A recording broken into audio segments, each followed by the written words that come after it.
Au nom du Père et du Fils et du Saint-Esprit. Amen. Bien chers frères et sœurs dans le Christ, lorsque nous examinons ce problème de l'Église de demain, nous sommes arrivés à la conclusion hier soir qu'il nous importe à nous d'établir les fondements de cette Église naissante. Comme disait le pape Jean XXIII, nous sommes à l'aurore d'un jour nouveau. Et c'est notre responsabilité de transmettre intégralement le message de la foi afin d'assurer que les générations montantes reçoivent en plénitude l'héritage que nous avons reçu de nos devanciers. Or, il est un aspect du mystère de l'Église qui n'est pas suffisamment proclamé. Le Concile l'a défini en termes très clairs en nous disant que l'Église n'est pas autre chose que le peuple de Dieu en marche vers la parousie. Nous sommes constitués en un peuple sacerdotal, royal et prophétique. Mais ce peuple n'est pas installé sur la terre des hommes comme des gens qui établissent une cité permanente. C'est un peuple en marche vers la parousie, pèlerin de l'absolu, témoin d'un monde en croissance constante, qui prépare déjà sur la terre des hommes l'avènement du Christ roi. Nous en sommes non seulement les témoins, nous en sommes aussi les artisans. Or, vous avez constaté ce matin, dans l'office que nous avons récité, un passage extrait de la deuxième épître aux Thessaloniciens, où Paul s'en prenait à ceux qui se faisaient une fausse conception de la parousie. Il s'en prenait à ceux qui faisaient la grève sur le tas, en se disant, puisque le Seigneur revient bientôt, accumulons les dettes, puisque nos collecteurs ne seront pas là pour les reprendre. Ne nous épuisons pas en un travail inutile, puisque tout sera détruit demain. Restons dans l'oisiveté, courons les soirées de prière et croisons-nous les bras jusqu'au jour de son avènement. Ah bien, Saint Paul les a ramassés, hein? Que celui qui ne mange pas, que celui qui ne travaille pas, dit-il, ne mange pas. Ça va régler leur problème. Quand ils auront assez jeûné, ils se réveilleront. Et il se méfiait des oisifs, de ceux qui n'ont rien à faire autre que de se mêler des problèmes qui ne les regardent pas. C'est cela qui m'a orienté ce matin vers l'étude des deux épîtres aux Thessaloniciens. Parce que Paul y parle de ce mystère de la parousie. Dans la première épître aux Thessaloniciens, il annonce la réalité du mystère. Et comme cela avait produit un impact chez les gens, il a dû écrire une seconde lettre pour calmer leurs appréhensions, disant qu'il y a deux extrêmes à éviter.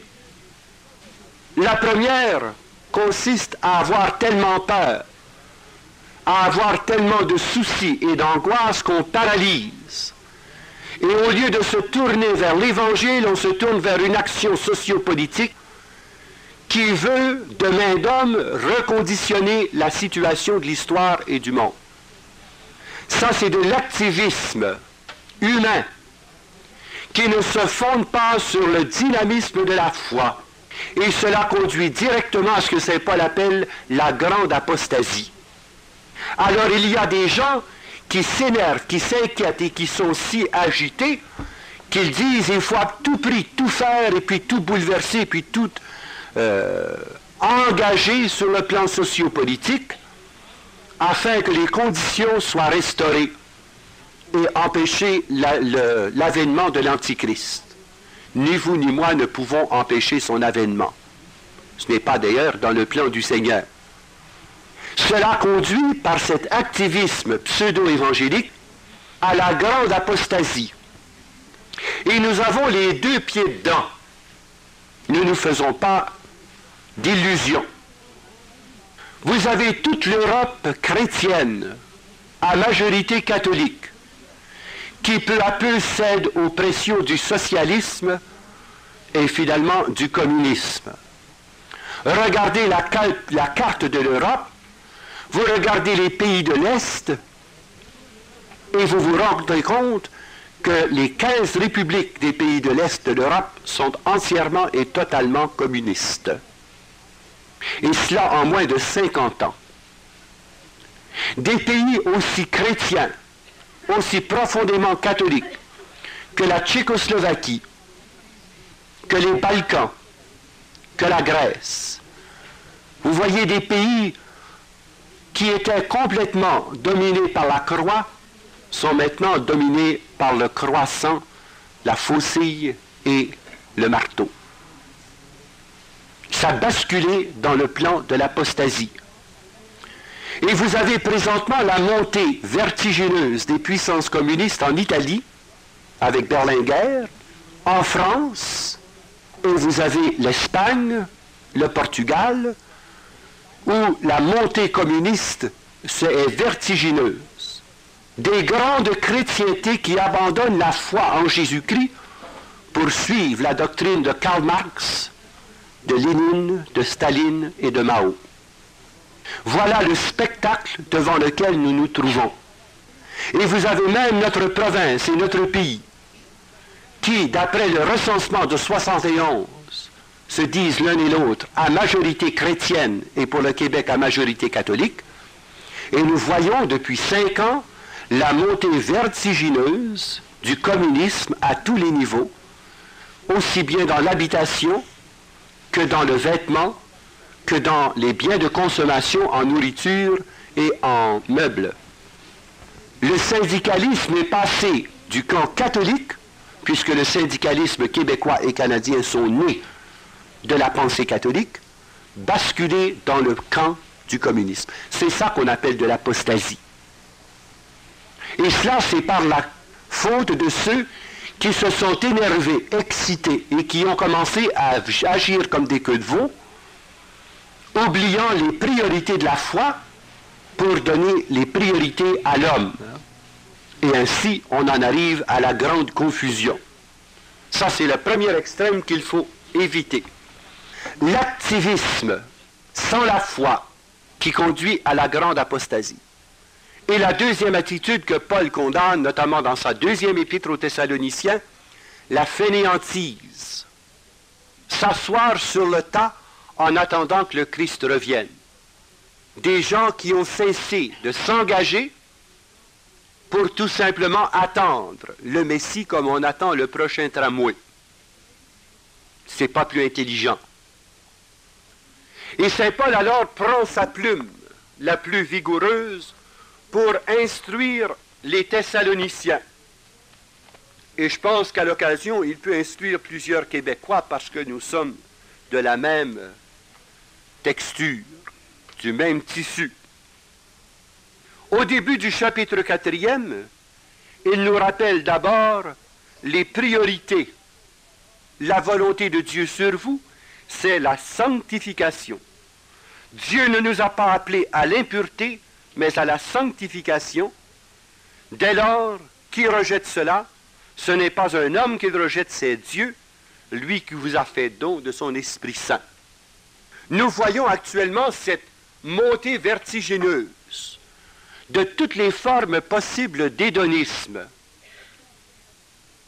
L'hédonisme, ça s'écrit H-E accent aigu D-O-N-I-S-M-E, pour ceux qui ne le savent pas, c'est cet ensemble d'enseignements qui dit à l'homme, tu trouveras ton épanouissement par le sexe et dans le sexe.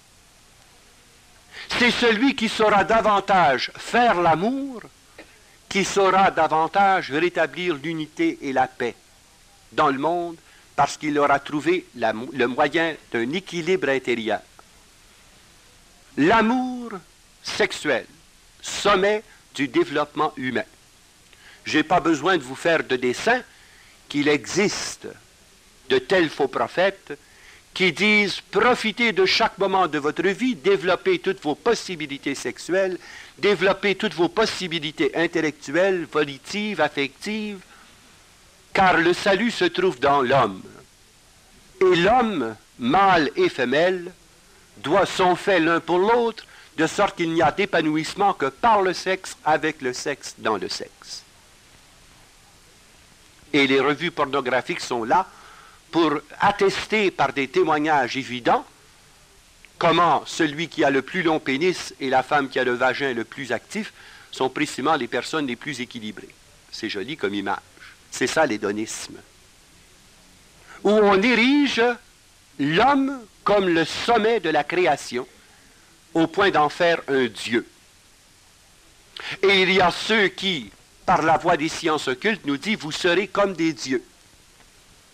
C'est tout le courant de pensée du docteur Murphy, le courant de pensée des faux prophètes de notre temps, dans les sciences occultes, dans les sciences cosmiques, dans la cosmogonie d'Urantia et dans les autres ouvrages que vous connaissez, les grands maîtres, etc., qui se succèdent l'un après l'autre pour nous dire « vous n'avez développé qu'un dixième de votre intelligence, un dixième de votre volonté, un dixième de votre mémoire, un dixième de votre affectivité, et quand vous aurez 10 sur 10 dans tous ces secteurs, vous serez comme des dieux. » N'est-ce pas exactement la réplique de ce que Satan disait à nos premiers parents? Mangez du fruit de cet arbre et vous deviendrez comme des dieux.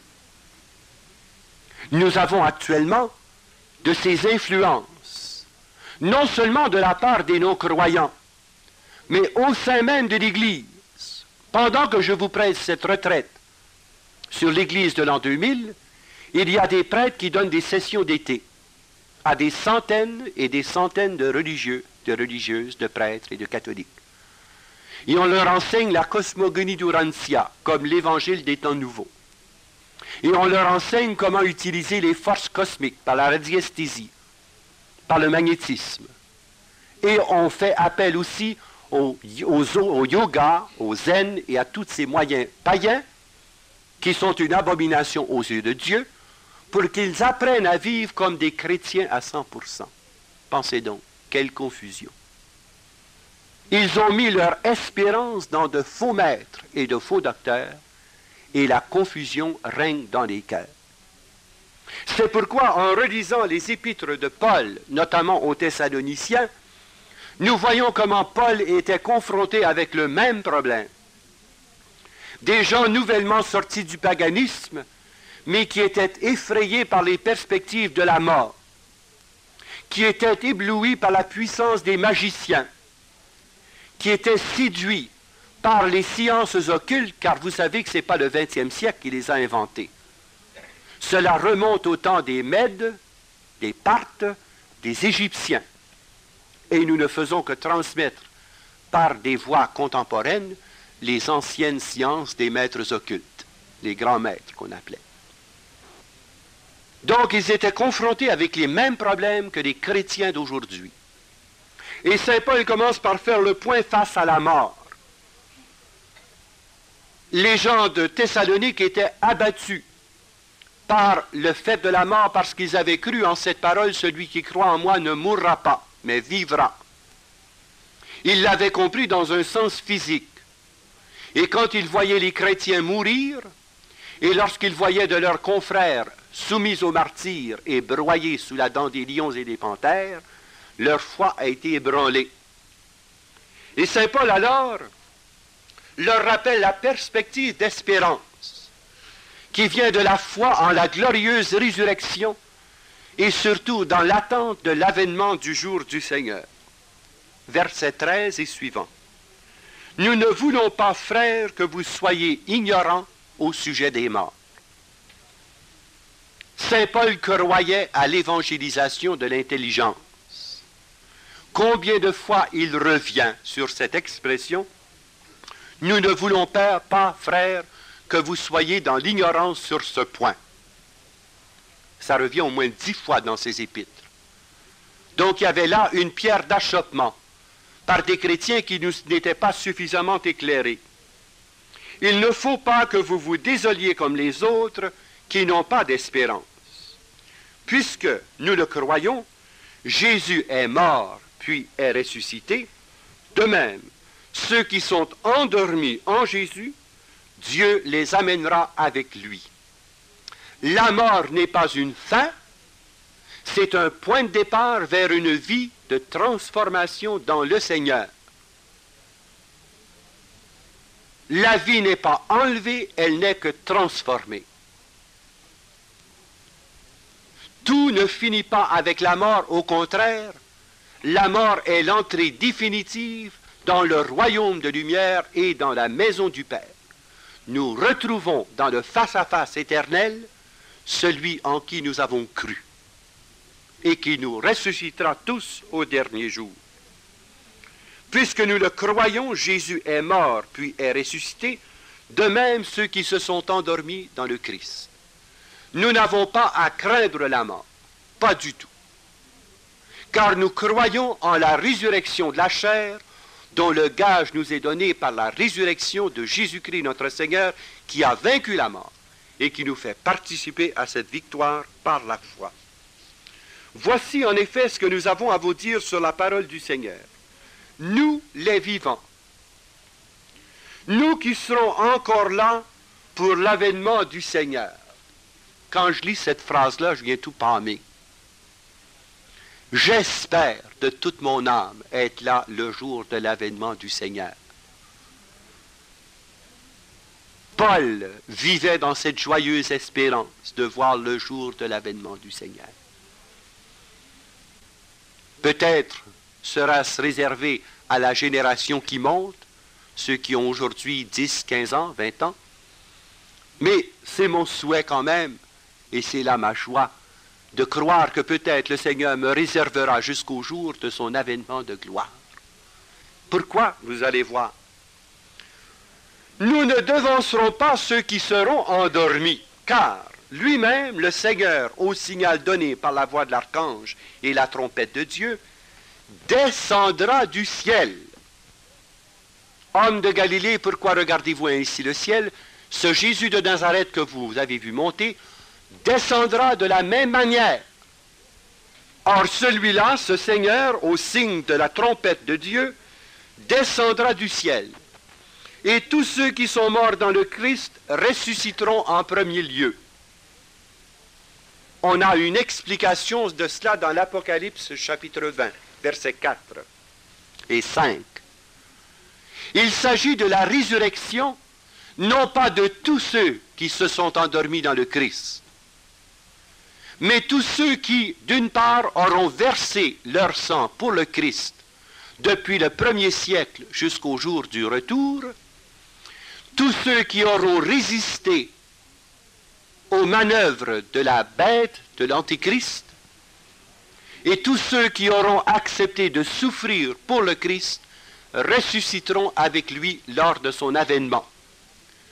Quant à ceux qui sont là, les vivants qui seront encore là, nous serons réunis à eux et emportés sur des nuées pour rencontrer le Seigneur dans les airs.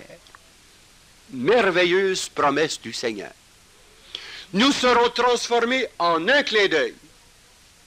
Les vivants qui, au moment de l'avènement du Seigneur, habiteront la terre des hommes et ont cru à Jésus-Christ, seront happés par le souffle de l'Esprit et seront épargnés de la souffrance qui attend ceux qui sont dans la grande tribulation.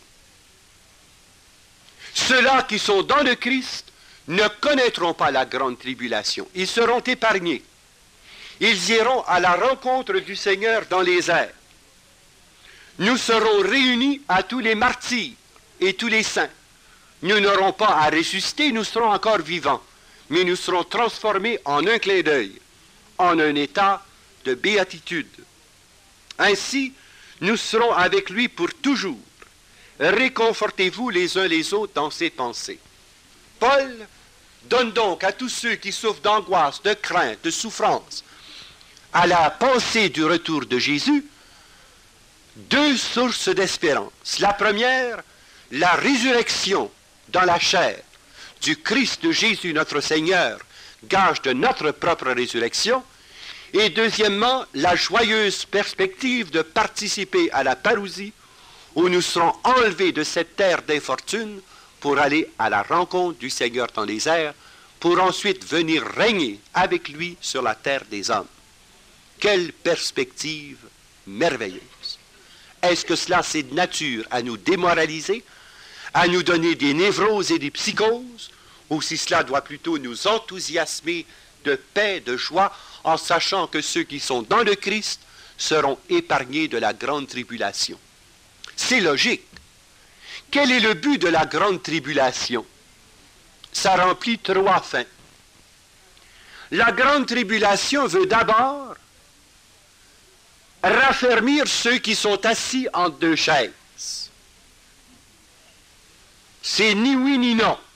Les gens qui sont ni chair ni poisson, qui sont chrétiens de nom mais qui ne savent pas trop à quoi ça rime.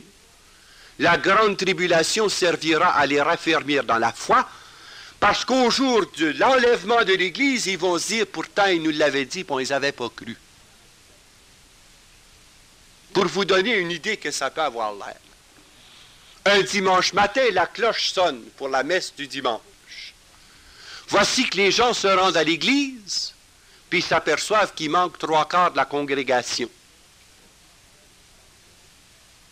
Et le prêtre monte en chair en disant, « Bénissez le Seigneur, nous avons été débarrassés de tous ceux qui étaient précisément des emmerdeurs professionnels. » Mais il ne se rendra pas compte qu'il n'a pas participé autant à l'enlèvement de l'Église, parce que lui non plus, il ne croyait pas trop à ces affaires-là. Hein? Sèche, mon étoile. Tu n'as pas voulu croire, subis les conséquences de ton incroyance. Vous avez remarqué que sur certaines voitures automobiles, il y a une affiche. Si vous voyez le chauffeur si vous voyez cette automobile sans chauffeur en plein mouvement, sachez que je suis enlevé avec le Seigneur. Prenez ma voiture. Il y a des stickers qui sont faits exprès pour les pare-chocs de voiture. Vous pouvez mettre ça sur votre voiture. Ça, c'est ceux qui n'ont pas peur de témoigner leur foi en la parousie. Occupez cette voiture, je n'en ai plus besoin, je suis rendu auprès du Seigneur dans les airs. Et ça vous rappelle l'évangile que vous n'avez peut-être pas compris. Vous savez, cet évangile bizarre qu'on lit chaque année. De 2 qui seront dans un champ, j'en prendrai un, je laisserai l'autre. De ceux qui sont en train de travailler sur un toit, j'en prendrai un, je laisserai l'autre. De 2 qui couchent dans le même lit, j'en prendrai un, je laisserai l'autre. L'avez-vous déjà compris, ce texte-là? C'est un texte qui est rattaché à la révélation de la parousie, de l'enlèvement de l'Église. Ce ne sont pas tous les chrétiens qui seront enlevés, mais ceux-là seuls qui croient en Jésus-Christ comme Seigneur et Sauveur, ceux-là qui ont accepté la Seigneurie de Jésus dans leur vie et qui sont mus par la puissance de l'Esprit Saint. Ceux-là seront enlevés dans les airs. Les autres chrétiens resteront là. Il en faut quand même qu'ils restent dans la grande tribulation pour témoigner. Je ne croyais pas ce qu'on me disait, mais je suis bien obligé de croire aujourd'hui. C'est pas, je suis resté en arrière, les autres sont partis. Voyez-vous? Ça, c'est le premier but de la tribulation, la purification des croyants qui étaient trop branleux, assis sur la clôture. Bon. Deuxièmement, c'est pour écraser d'une façon définitive les ennemis de Dieu. La grande tribulation qui aurait été commencée par les puissances diaboliques marcheront définitivement vers leur défaite. Car à un moment donné, nous dit le Seigneur, il changera le courant. Et ceux-là qui suivaient aveuglément l'Antéchrist verront leurs yeux s'ouvrir et ils croiront en celui qu'ils ont crucifié. Il va y avoir une grande vague de persécution. Et c'est au moment où les persécuteurs seront le plus sûrs d'avoir la victoire que le Seigneur va les aplatir comme des galettes. Il va les écraser de son pied. Alors la grande tribulation a pour but aussi de conduire à leur défaite les initiateurs de cette persécution violente. Et le troisième but de la persécution est précisément de féconder par le sang des martyrs la réalité du mystère de l'Église, préparant ainsi l'avènement du roi de gloire. Or, c'est pourquoi Nous devons envisager ça avec sérénité, avec paix. Ensuite, au chapitre 5e, quant au temps et au moment, vous n'avez pas besoin, frères, qu'on vous écrit. Jésus avait dit la même chose. Quant au jour et à l'heure, je ne puis vous le révéler, car cela appartient au Père. C'est pourquoi lorsqu'on commence à fabriquer des calendriers concernant le retour de Jésus-Christ, on fait fausse route. Ni vous ni moi ne savons le jour ni l'heure.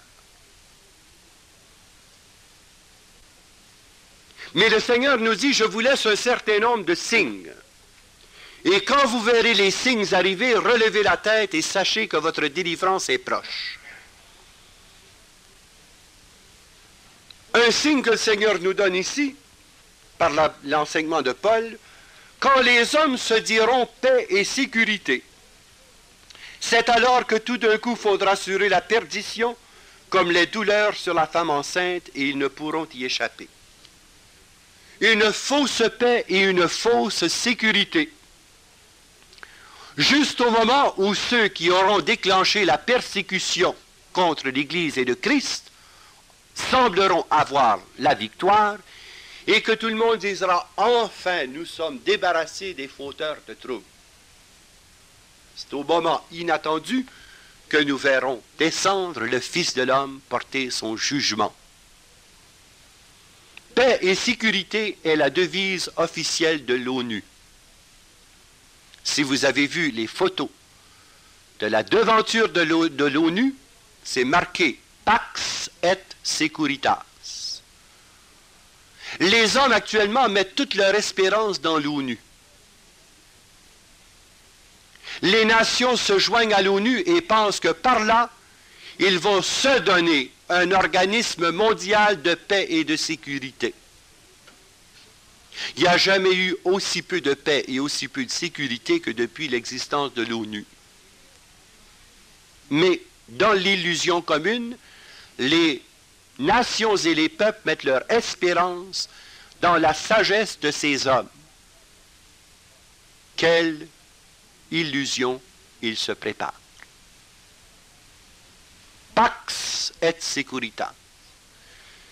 Et quand on aura réussi artificiellement à établir une fausse paix et une fausse sécurité par une pseudo-unité, quand on aura réussi l'hégémonie économique, politique, sociale, culturelle, législative, militaire, on va se dire, enfin, nous voilà à l'unité parfaite. Une seule monnaie internationale, une seule armée internationale, une seule Église mondiale, un seul gouvernement des nations, et là, on va s'asseoir sur ses lauriers en se disant, enfin, nous sommes dans la paix et la sécurité. Et c'est au moment qu'ils vont prendre leur souffle, dans leur orgueil et leur prétention, qu'ils vont se faire couper le souffle par le retour du Christ Jésus. Vous ne direz pas qu'on ne vous a pas averti, l'Écriture nous parle. Au moment où tous les hommes se diront paix et sécurité, c'est alors que tout d'un coup fondra sur eux la perdition, comme les douleurs sur la femme enceinte, et ils ne pourront y échapper. Mais vous, frères, vous n'êtes pas dans les ténèbres, de telle sorte que ce jour vous se prenne comme un voleur.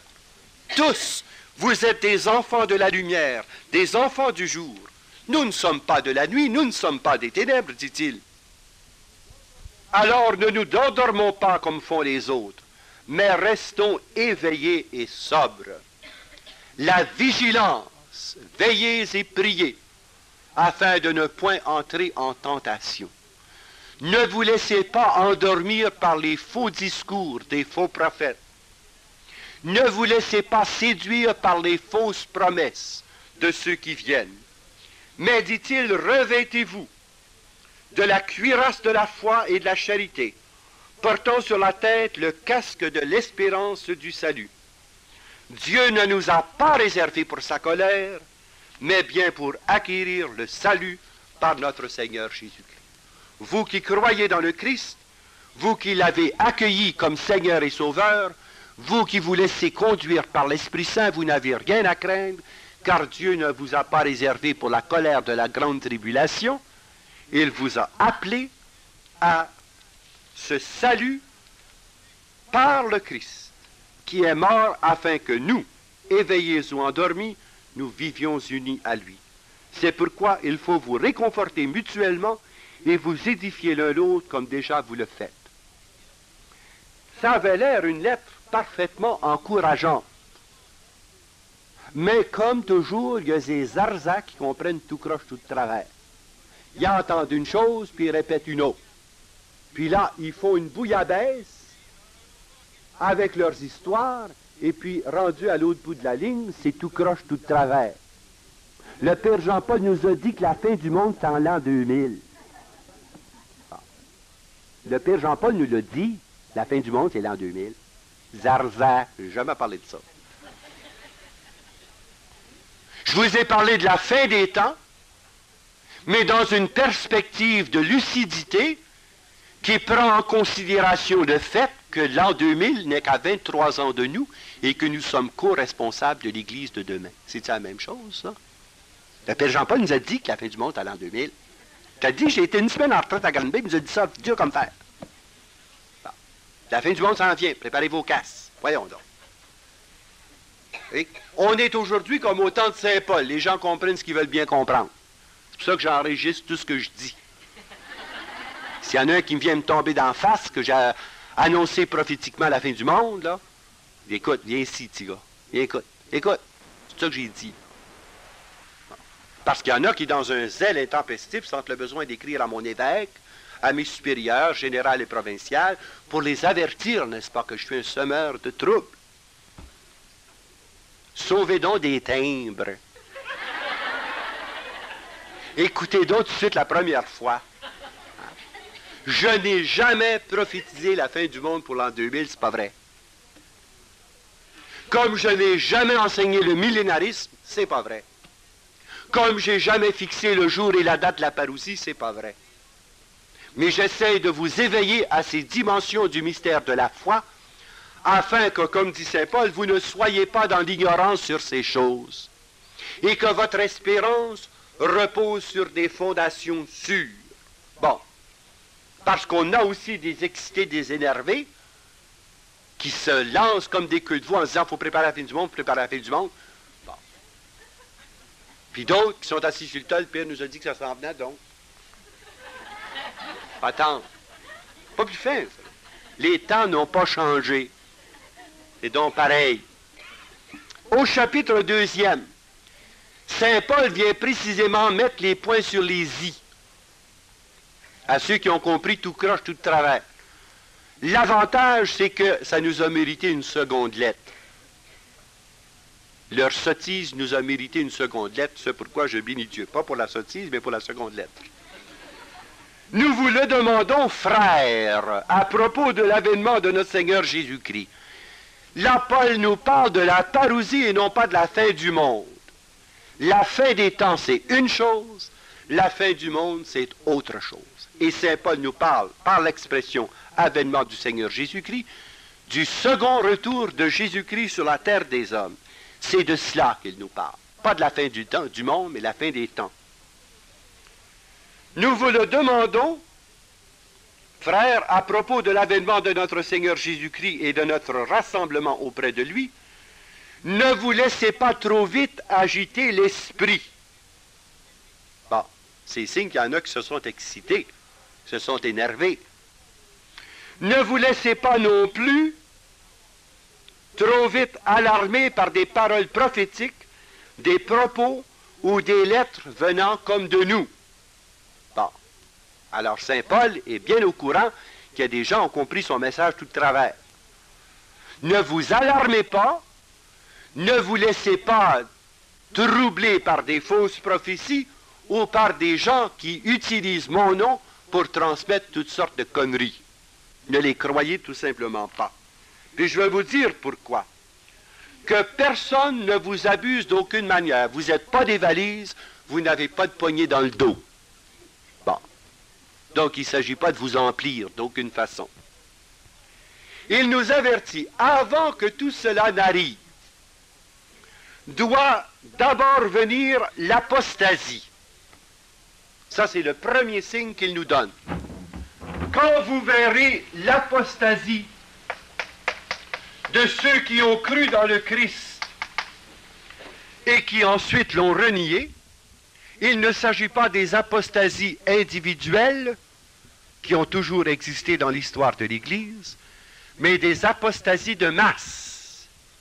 Les nations qui, ayant reconnu le Christ, ayant vécu de la foi chrétienne, apostasient collectivement leur foi pour adhérer à d'autres doctrines. C'est de cela qu'il s'agit. L'apostasie des nations et des peuples. Voilà d'abord ce qui doit arriver avant n'importe quoi qui concerne l'avènement du Seigneur Jésus-Christ. Ben, vous comprenez que ça retardait drôlement l'échéance. Ça voulait dire qu'il fallait d'abord avoir une vague mondiale d'évangélisation, que des nations entières soient converties à la personne de Jésus-Christ, avant que tous n'apostasient leur foi collectivement. Mais nous vivons à une époque qui a suivi cette grande ère d'évangélisation, qui va du 6e siècle au 20e siècle. L'Allemagne, la France, l'Angleterre, l'Europe de l'Est, l'Europe de l'Ouest, des nations complètement chrétiennes comme la Suède, la Norvège, le Danemark,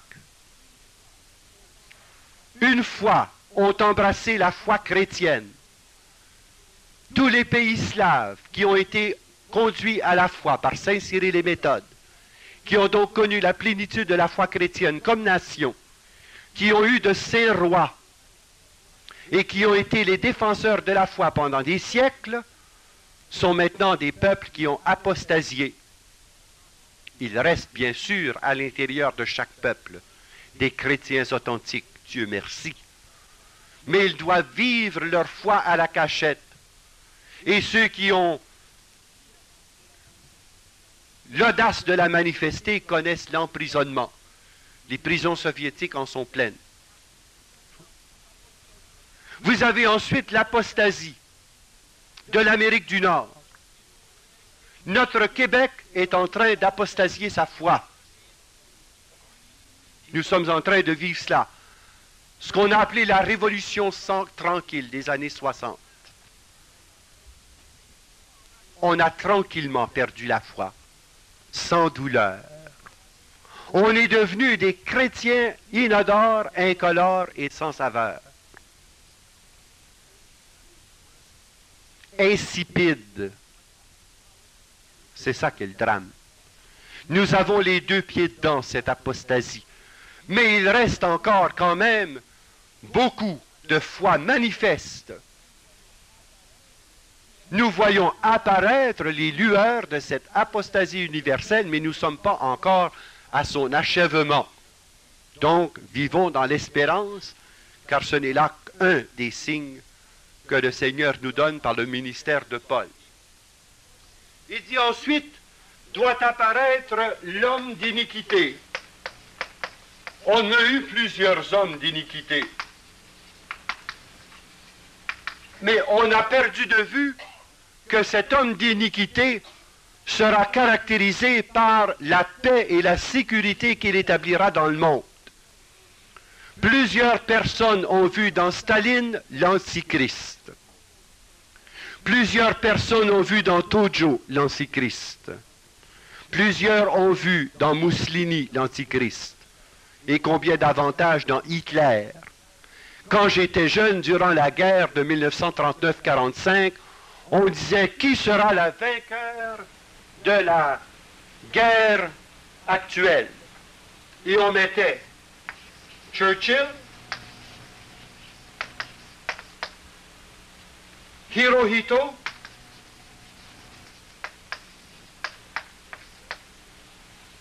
Roosevelt, Il Duce,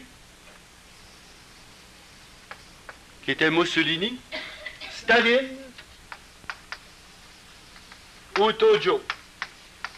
Et finalement, celui qui a remporté la victoire, c'est le Christ. Avez-vous? Tout le monde croyait que ces gens-là, c'était des antichrists. Disons qu'ils en étaient de dignes représentants, jusqu'à un certain point. Mais tout le monde s'est trompé. On a eu des gens qui ont annoncé la fin du monde pour 1914, puis 1945, puis 1958, puis 1968. La prochaine, là, c'est 1984. Préparez vos tucs. Bon. Fin du monde. Il n'est pas question de ça. Celui qui sera l'homme d'iniquité sera nécessairement un juif de la tribu de Dan, d'après le prophète Ézéchiel et le prophète Daniel. Il est nécessaire que ce soit un juif, ça ne peut pas faire autrement. Parce que c'est lui qui rétablira la paix au Moyen-Orient. Et l'œuvre qui le rendra célèbre auprès des Juifs et auprès de toutes les nations de la terre, c'est le fait qu'il réussira la reconstruction du temple. Alors vous n'avez pas à vous énerver tant que vous ne verrez pas le temple reconstruit. C'est pas pour demain matin, entre moi puis vous puis le poêle. Parce que sur l'esplanade du temple, il y a encore la mosquée d'Omar. Et je plains bien celui qui fera sauter cette mosquée-là. Alors il faut que ce soit des événements qui rendront possible la reconstruction du temple, et celui qui reconstruira le temple aura réussi l'hégémonie mondiale. Et c'est grâce à ses prouesses et à la multitude des signes de puissance que tout le monde croira qu'il est vraiment l'envoyé de Dieu. Il aura toutes les apparences de la sainteté. Il séduira les justes, si c'était possible. Les gens seront dans l'éblouissement devant ses hautes performances. Mais ce pourquoi il sera le plus félicité, c'est d'avoir reconstruit le temple d'Israël. Vous comprenez que le peuple juif va mettre sa foi en celui-là qu'il appellera le Messie. J'ai très bien connu en Israël un homme qui constituait la garde de corps de Ben Gurion. Son nom, c'est Shlomo Isaac. Et Shlomo me disait, beaucoup de Juifs ont cru que c'était lui le Messie, parce qu'il était le restaurateur de l'État d'Israël. Et quelle ne fut pas la déception des Israélites de voir que cet homme est mort. Car lorsque le Messie viendra, il ne mourra pas. Mais ils ont cru que Ben Gurion était vraiment le Messie. Et il y avait une ferveur d'espérance lorsque la restauration de l'État d'Israël s'est faite. Comprenez un peu comment les Juifs accueilleront cet homme qui reconstruira le temple d'Israël dans toute sa splendeur première. Sachez que les plans et devis sont déjà terminés. Ceux qui ont été à Expo 67 ont vu la maquette en détail du temple de Jérusalem, tel que les architectes du monde, dont 2 de Montréal, l'ont rétabli, en prévision de la reconstruction du temple. Tout l'argent pour la reconstruction du temple est actuellement dans les voûtes de la première banque nationale de Philadelphie. Ils ont aussi toutes les pierres précieuses, l'or, les diamants, les pierres, les gemmes de toutes couleurs, selon précisément les enseignements des prophètes. Tout cela, c'est déjà en main. Mais on ne peut pas construire le temple tant qu'il restera la mosquée d'Omar, qui est l'abomination de la désolation dans le Saint des Saints. Alors vous n'avez pas à vous énerver tant que vous ne verrez pas la reconstruction du temple. Or, une fois le temple reconstruit, l'homme d'iniquité obligera tous les Juifs à l'adorer, car il fera faire de lui-même une statue grandeur géante, et les Juifs devront adorer sa figure puisqu'il se présentera comme le Messie. Et c'est à ce moment-là que les Juifs ne marcheront plus. Leurs yeux s'ouvriront. et ils reconnaîtront celui qu'ils ont persécuté. Celui qui aura réussi à séduire le peuple d'Israël et l'ensemble des nations à cause de sa contribution à la paix et à la sécurité mondiale, essaiera de séduire le peuple juif jusqu'à l'adoration. Mais voici que 2 témoins seront suscités par le Seigneur.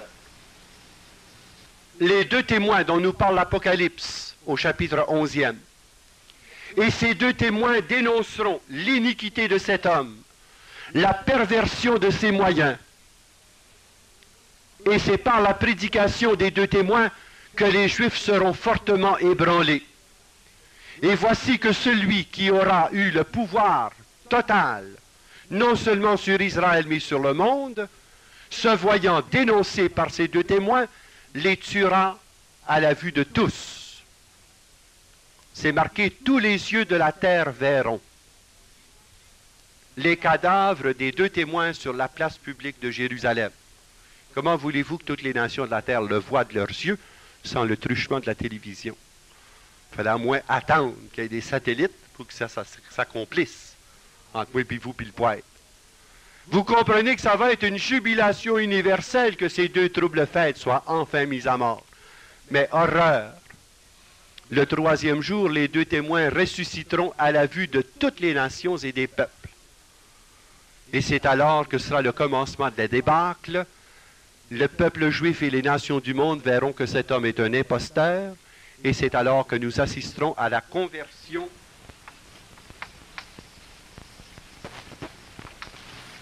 de tous les Juifs. Et leur conversion sera un événement tellement capital que le prophète Zacharie nous dit au chapitre 8e, « Tous les autres s'accrocheront au pan de leur manteau, 10 contre 1. » Les Juifs complétés, les Juifs qui auront reconnu la messianité de Jésus de Nazareth et qui se seront opposés à l'Antichrist, après que leurs yeux se seront ouverts, auront tellement de zèle, tellement d'ardeur, que les croyants s'attacheront 10 au pan de son manteau pour dire « Montre-nous où est le vrai Dieu ». Ah, vous voyez qu'il doit arriver encore bien des choses avant la parousie. Alors la grande tribulation se situe quelque part ici, là. Après la période de fausse sécurité et de fausse paix,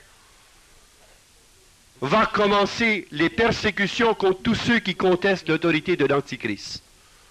Or, comme il aura réussi l'hégémonie politique, économique, militaire, culturelle, alors il y aura en main tous les moyens pour effacer de la mémoire des hommes ces gêneurs professionnels. La grande tribulation se situera donc quelque part par là. Donc vous pouvez en toute sécurité continuer à œuvrer pour le royaume par un engagement de plus en plus radical aux exigences des béatitudes. Vous pouvez donc déployer tous vos efforts et toutes vos énergies pour l'évangélisation, puisque ces événements restent à venir. Nous pouvons en retarder jusqu'à un certain point l'échéance, au moins en empêchant que notre nation entière ne bascule dans l'apostasie. Nous n'avons pas la possibilité directe d'empêcher l'Europe de basculer dans le communisme. Ce n'est qu'une façon indirecte qu'on peut le faire par les influences de nos gouvernements respectifs. Mais nous avons le devoir direct d'empêcher que ceux qui habitent ici au Québec basculent dans l'apostasie. Mais nous ne sommes pas suffisamment convaincus pour véritablement contester les lois iniques et les conditions sociales inacceptables que nous proposent précisément ces crypto-communistes et ces mouvements athées qui nous entourent. Nous avons encore la possibilité d'agir démocratiquement pour empêcher que ne passent des lois sur l'avortement, sur l'euthanasie, sur la déconfessionnalisation de nos écoles. Nous avons encore le pouvoir démocratique de faire entendre notre voix. Mais si nous continuons à être une majorité silencieuse, nous porterons communautairement et solidairement la responsabilité de l'apostasie de notre peuple. Le temps du silence est fini. L'heure de l'évangélisation est arrivée. Et c'est pourquoi il est urgent, nous dit le pape Paul VI, et prioritaire, que nous fassions entendre notre voix unanime pour nous opposer à tout ce qui est contraire à l'Évangile dans les mœurs de notre pays et dans la législation de notre peuple. Nous avons à faire sentir notre présence et notre témoignage auprès de ceux qui ont des responsabilités municipales, provinciales et fédérales. Et si nous ne le faisons pas, nous serons responsables de l'apostasie de notre nation. Nous ne savons pas combien de temps il nous reste. C'est pourquoi il faut utiliser chaque minute de ce temps précieux. Il est vital que nous parlions haut et fort pour empêcher que l'apostasie ne frappe notre nation. Vous n'avez qu'à regarder la courbe de la pratique religieuse qui est en déclin constant depuis 1960. Nos églises sont vides. Les gens méprisent la foi, tournent en ridicule les institutions de l'Église, méprisent les sacrements et se donnent des maîtres de tout poil et de tout crin, des swamis, des maharajis. Ils se donnent toutes sortes de maîtres à penser et ils vont se nourrir aux sources polluées de l'athéisme, de l'hédonisme, du matérialisme, pour précisément contrecarrer le plan de l'Évangile. Nous avons tort de rester dans l'inertie face à cette montée vertigineuse des forces négatives. Gloire à Dieu, nous voyons en même temps une résurgence de la foi. Mais c'est encore une trop petite minorité. Supposons que nous sommes au maximum 100 000 charismatiques dans la province de Québec. Qu'est-ce que ça en face de 6 millions? Je suis sûr, n'est-ce pas, que le mot d'ordre « on est 6 millions, faut se parler » a bien plus d'influence aujourd'hui qu'on est 6 millions à évangéliser. Le slogan qui est sur toutes nos télévisions nous montre qu'il n'y a pas moyen de se parler entre frères si on n'est pas assis autour d'une bière. On est 6 millions, il faut se pacter. Ce slogan a été reconnu comme le meilleur slogan de l'année et ceux qui l'ont créé ont reçu toutes sortes de manifestations, des plaques d'or, puis tout ce que vous voudrez. Des génies ont trouvé une parole qui touchait le cœur de la multitude. On est 6 millions, il faut se parler. Autour d'une bouteille de bière, à condition que ce soit la bonne sorte de bière. On est 6 millions, il faut déparler quand on est pacté, voyons donc. Ça, ils ne disent pas, par exemple. Mais moi, je vous donne un autre slogan. Nous sommes 6 millions, il faut les évangéliser. C'est ça qui importe. C'est ça la priorité de l'heure. On est 6 millions, il faut s'évangéliser. Pour que, communauté évangélisée, nous devenions communauté évangélisatrice. Nous avons encore les moyens, si nous faisons diligence, de contrecarrer les législations iniques qui sont vraiment un déshonneur pour le peuple. Pensez à la loi qui a été passée au début du régime de Trudeau, le bill omnibus. Ce bill qui rendait parfaitement légale la cohabitation des homosexuels au-dessus de 21 ans. Là, on fait un effort pour rendre parfaitement légal l'usage de la marijuana et du hashish. Ça va faire une nation de dopés. On est en train de préparer une législation sur l'avortement, sur demande. Une législation sur l'euthanasie. Faites-vous pas d'illusions, ça se pratique quotidiennement dans les hôpitaux. Les médecins m'ont souvent avoué, les gardes-malades m'ont souvent témoigné qu'ils ont assisté à d'authentique euthanasie, et qu'elle savait très bien qu'en donnant telle piqûre, le patient mourrait. Elle dit, que voulez-vous qu'on fasse? Et c'est prescrit. On débranche des appareils, parce qu'un tel est trop vieux. Ça ne sert à rien, on ne peut plus rien faire avec. Débranche, petit gars. Maître de la vie et de la mort. Et vous avez cette branche des ingénieurs génétiques qui sont capables d'utiliser jusqu'aux ressources des acides nucléiques pour reprogrammer les chromosomes et les gènes et pour réorganiser les êtres selon leur fantaisie. Une mère commande un enfant aux yeux bleus avec une peau pâle, des cheveux blonds, etc. On donne la commande, on fait une programmation génétique, puis on va chercher à telle ou telle université le sperme qui est en stock, qui donne les mêmes qualifications, puis on lui injecte le sperme de monsieur je sais pas qui, pour avoir un enfant aux yeux bleus, aux cheveux blonds, au teint de pêche. Ça, on est rendu là, je voulais que j'y fasse. Saviez-vous qu'il y a des banques de sperme dans 51 grandes villes des États-Unis, dans 19 villes du Canada? Et on ne prend pas n'importe qui, seulement ceux qui ont un quotient intellectuel au-dessus de 130 pour améliorer le stock. Et on garde ce sperme dans des banques à un degré de congélation pour l'utilisation éventuelle lorsqu'on reprogrammera notre nation pour former une super race. Ça ne vous rappelle pas un certain M. Hitler, ça? Bon, on est rendu là. Actuellement, on est en train, il y a un procès qui se passe actuellement où le fédéral veut imposer à une femme la stérilisation obligatoire. On n'a jamais vu ça ici au Canada. C'est le premier procès. Et l'avocat de la couronne exige du juge qu'il se prononce pour ordonner la législation, pour ordonner, dis-je, la stérilisation légale de cette femme-là. L'an passé, savez-vous qu'on a exercé dans les hôpitaux du Québec au-delà de 27 800 vasectomies,